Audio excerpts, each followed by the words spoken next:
amazing viewers and subscribers, and welcome to part 2 of everything I own in my Doctor Who collection from each Doctor.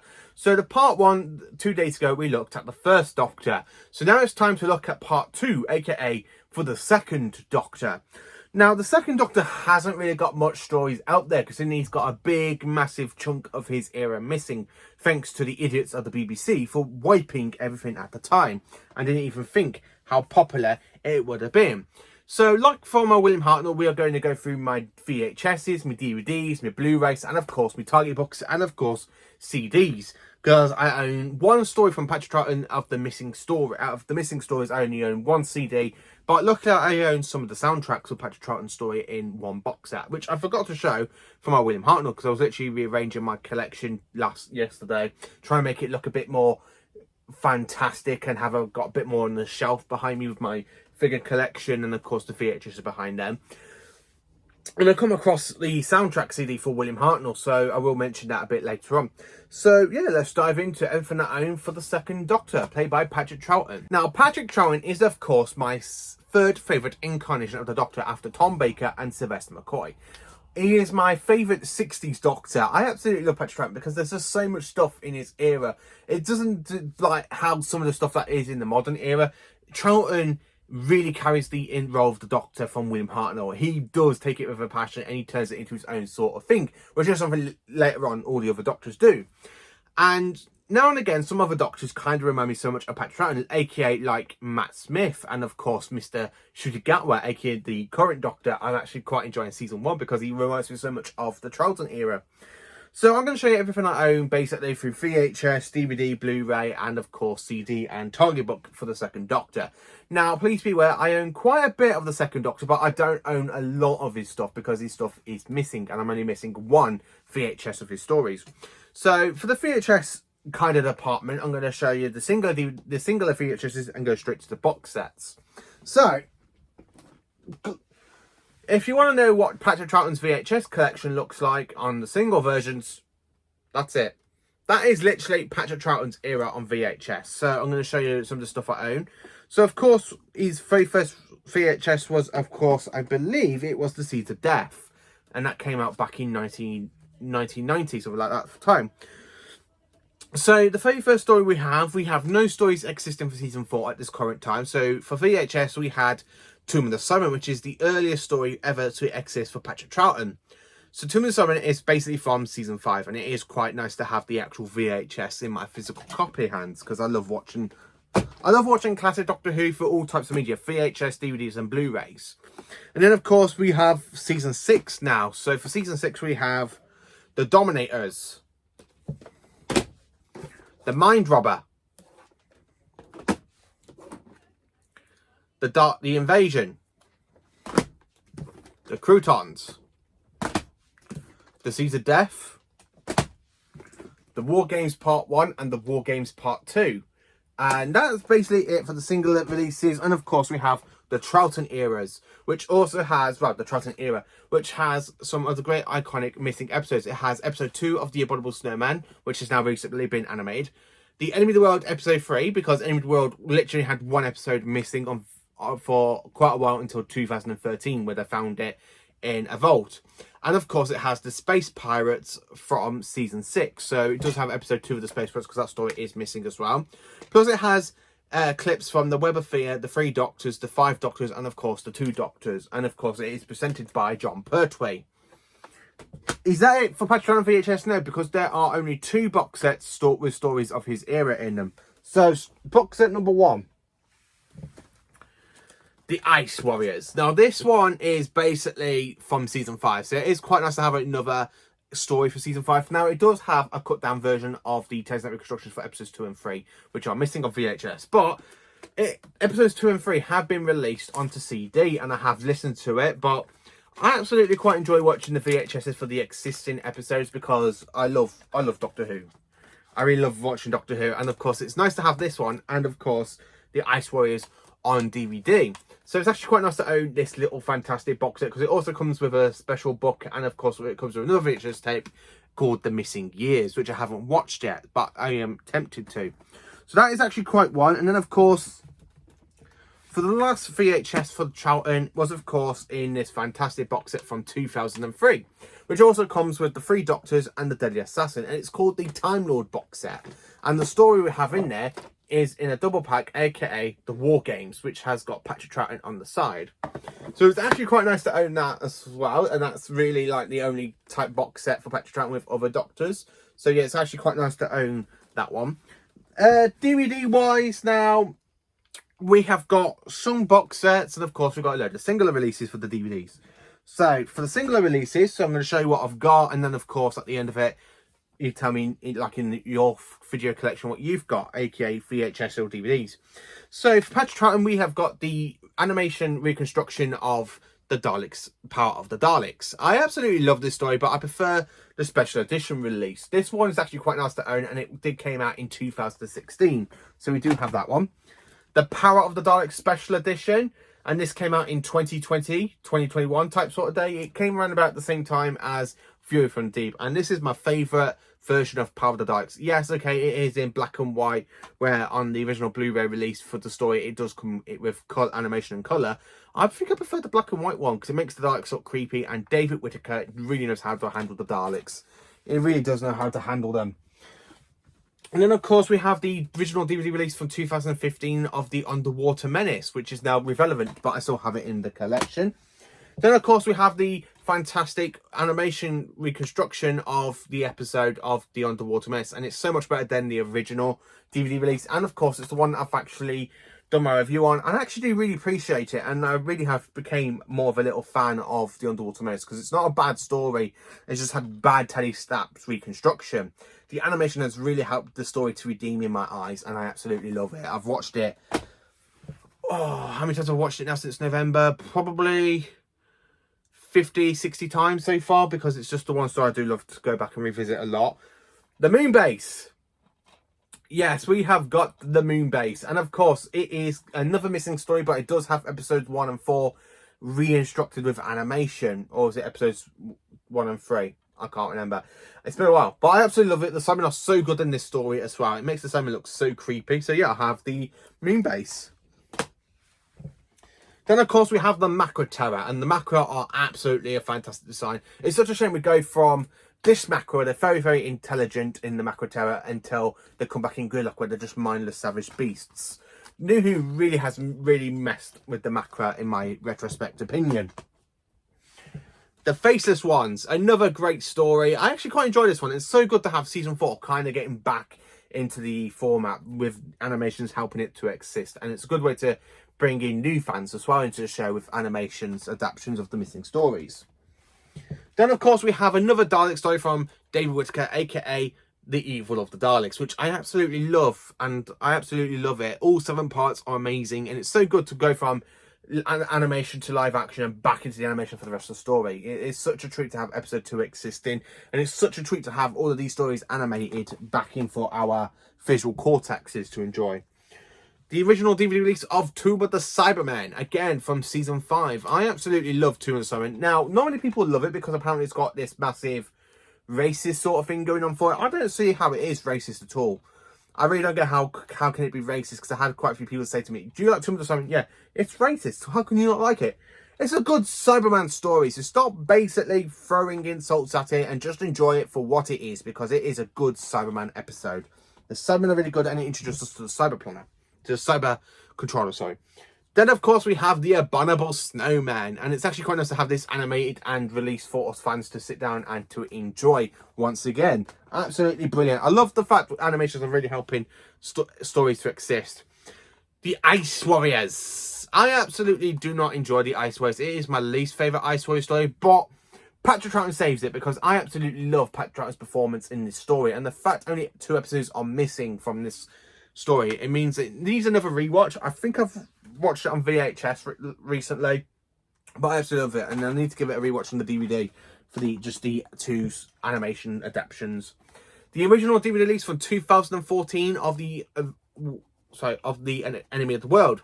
I absolutely love Enemy of the World. It is a fantastic story. Patrick Troughton does so well playing Salamander and, of course, the Second Doctor, and I love how he plays Salamander pretending to be the Second Doctor, and the Second Doctor pretending to be a salamander. I absolutely love it. It's absolutely brilliant, fantastic story. And it's very, very James Bond type vibe. Then, of course, we have the Enemy of the World special edition. I absolutely love that one. The Web of Fear. And, of course, this was found at the same point. Only episode 3 exists because some idiot basically brought episode 3 well before the BBC could get their hands on the rest of the episodes. So only episodes 2, 4, 5, and 6 basically came back with the Enemy of the World. But unfortunately, episode 3 is still missing, but it was animated for us fans to try and enjoy in the animation type for the Web of Fear special edition. So it's actually quite nice to have 2 copies of the Web of Fear. As you can see, some people just get rid of the original copies and then get rid of them when the special editions come out, but I like to keep both. Then, of course, we have Fury from the Deep. Again, not my favourite animation, but I actually do quite enjoy the storytelling. I don't mind the animation, I'm just quite glad it has been animated, but I wish it was done so much better. But it's what we got, and I actually quite like having it in my collection. The story is so good. The story itself is actually quite good.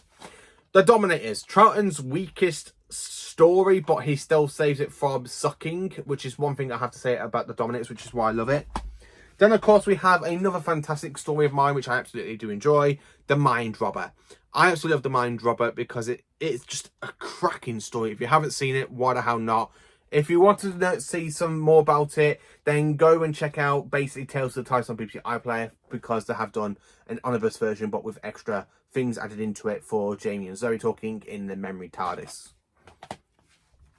The Invasion, my favourite Patrick Troughton story, and that is because of the animations for episodes 1 and 4. The 2 missing episodes in this story, and it helps it. It really does help it, and I have so much appreciation for the story.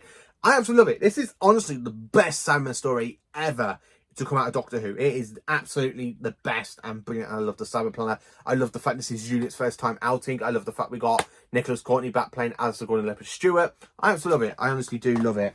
And then, of course, we have the Croutons. What can I say about the Croutons? Well, I actually quite enjoy the story. I know some people don't like it out there in the fandom, but I actually quite like it because it introduces us to the TARDIS emergency system, the HADS, the Emergency Hostile Action Force. Then, of course, we have the Seeds of Death, the original DVD release, and the War Games. Patrick Troughton's final story in a classic release. Absolutely brilliant. DVD box sets wise for Patrick Troughton, we have got the Lost in Time box set with the First Doctor, and this box set contains basically the missing episodes for the Underwater Menace, the Moon Base, the Faceless Ones, the Evil of the Daleks, the Abominable Snowmen, the Enemy of the World, the Web of Fear, the Wheel in Space episodes 3 and 6, and of course the Space Pirates episode 2. Now, it's only in the collection because I know some people get rid of it because of the animations, but I'm still kind of hoping for the Wheel in Space and the Space Pirates to be animated soon, and then I can actually go, haha, yes, I don't need this, but I'm still going to keep it in my collection. I really do want the animations of the Wheel in Space and the Space Pirates. I really do. Box set wise for Patrick Troughton, I have Visitations 2, which comes with the Seeds of Death, along with a Pertwee and a Davison story. The Davison story is Resurrection of the Daleks, and the Pertwee story is, of course, Carnival of Monsters, which is quite nice to own. Then, of course, we have Visitations 3, which has got 2 more stories with it. It's basically 2 of the Sum in the special edition, but it comes with the 3 Doctors and the Robots of Death. And that's basically it for Patrick Troughton. There is another Patrick Troughton box set, but unfortunately I don't own it in my collection, which basically has the Tomb of the Cybermen, The Invasion, along with Earthshock. So it's 2 Patrick Troughton stories and 1 Peter Davison story, but I don't unfortunately own that. And then the last box set I have in my collection is, of course, the Regeneration for Patrick Troughton, because it has all 10 episodes of the War Games. All 10 episodes of the fantastic War Games. Patrick Troughton's final story, again, on DVD. And that basically brings us to the end of the DVD run of this collection. And then, of course, diving into the Blu-rays of my Patrick Troughton collection. So, standard Blu-ray, I've only got 1 of Patrick Troughton stories. The Power of the Dark Special Edition. That's the only standard Blu-ray release I've got for a Patrick Troughton story. And then, of course, for the Steelbooks, we have The Power of the Daleks, The Underwater Menace, The Macra Terror, The Faceless Ones, The Evil of the Daleks, The Abominable Snowmen, The Web of Fear Special Edition. So it's actually quite nice to actually have episodes 1, 4, 5 and 6 and episodes 1, 2, 4, 5 and 6 existing and upscaled into HD for the Blu-ray release, which is actually quite nice to have. So it's actually quite nice to see actual Patrick Troughton story released into full HD. And of course we have Fury from the Deep. CD wise, I've only got one missing story brought onto CD for the actual BBC Era soundtracks. Unfortunately, I don't own any of the other Patrick Troughton ones, but I do own The Power of the Daleks. Again, another fantastic story, and I really love it. It's written by David Whittaker. I really love it because it has all the original stuff from the TV episode. This was actually used for the animations, which is quite nice to own. And then also on CD, I have got the 50th anniversary soundtrack, which is actually quite good. And of course, it has stories basically from the Moon Base / Tomb of the Cybermen / the Macra Terror / anything of Patrick Troughton stories. And the last piece of music we hear from in this one is, of course, the War Games, with the whole piece of music with the Second Doctor regenerating. And then, of course, for the final piece of my Patrick Troughton kind of collection in my actual Doctor Who collection, we are now diving into the Target books. And I'm so better off with the Target books than I was before I started collecting them. Because when I did start collecting them, I only had 3 Patrick Troughton books, and now I've got quite a few. So then, of course, with Patrick Troughton, we have the Highlanders in my collection. And, of course, I haven't read this yet, but I'm quite looking forward to it. And it is a missing story. Doctor Who and the Cybermen, aka the Moon Base. The Macra Terror, another missing story, but it has been animated for fans to enjoy, which is actually quite nice. The Faceless Ones, absolutely brilliant, and I absolutely love the Target book. I have read this one, and I've got a bit more to say on that, so I will do my review. Another missing story, aka the Abominable Snowman, but it has been animated, so it's not really... It's still missing, but technically it's not because of the animation reconstruction is helping it. The original Target book release of The Enemy of the World. The re-release of Enemy of the World that came out for the show's 30th anniversary. And of course you got Salamander on the cover. The Web of Fear. I haven't got the other copy because there is another one with the TARDIS in space with the Yeti in front of it, which is quite nice. The Dominators. The Invasion. A rare one in my collection for the Target box is, of course, the hardback copy of The Croutons. Now, this was a library book, as you can see by the stamp. It was a library book. I come across this in a charity shop, of all places, for $1.50. So I had to pick it up in my collection, and I absolutely love it. I mean, it's so good to actually have a hardback copy of The Croutons. Now, there are other versions of the Target book range in hardback, but the only ones you do come across out in the wild is, of course, these ones, the paperback, but you don't really see these out in the wild. So it's actually quite nice to have this in my collection. And I picked this up in a charity shop, believe it or not, in here in Shropshire. I picked it up at Wellington. I can't remember the charity shop name, but I went round in the charity shops to Wellington and I picked up the Croutons in hardback, which is actually quite nice to come across. I feel so sorry for the idiot who literally got rid of that, because that is a rare piece of opportunity and it should have been a lot more. Then, of course, we have The Space Pirates, which I am currently reading, as you can tell by my Jodie Whittaker bookmark. I am currently reading, as I say, yeah, I've got my Jodie Whittaker bookmark. I am currently reading The Space Pirates. I absolutely am loving it. I'm really loving it so far. I have got a review to do on this one, but I'm not at the end of part 1 yet, of the 6th part yet. I am trying to split the chapters into the way the part they should have been. And then, of course, my last Patrick Troughton Target book is, of course, the War Games. I find it so good that the fact that we have a 10-part epic shoved into one little Target book. It should have been like double the length, but yeah, I'm not going to moan though. It's actually quite nice to actually have, and I have read it. So that is basically everything for my Patrick Troughton collection, from VHSs to DVDs to Blu-rays to Target box and of course CDs. I am hoping to track down some of the finals for Patrick Troughton, because I know there are 2 stories of his that really have been released on vinyl, which is basically the entire whole soundtrack to The Invasion, and of course the Croutons soundtrack has also been released. So I am trying to track them down and add them into my collection. But that is basically it for Patrick Troughton. I mean, the Doctor, with little much missing of his era. So much of his era is basically missing, and I think over the last couple of years we've got some great reputations for him. I mean, I'm still waiting for the animation adaptations to the Highlanders, but I've got the Target book for me to enjoy. And of course, I'm waiting for the Wheel in Space to be animated, and of course, the Space Pirates. But I'm actually do like Patrick Troughton, and the animations have really helped basically for his stories to come back in existing. So let me know in the comments, what are your Patrick Troughton stories you've owned in your fantastic collection? Let me know. Please do like, subscribe, and share, and join me for more awesome Doctor Who content.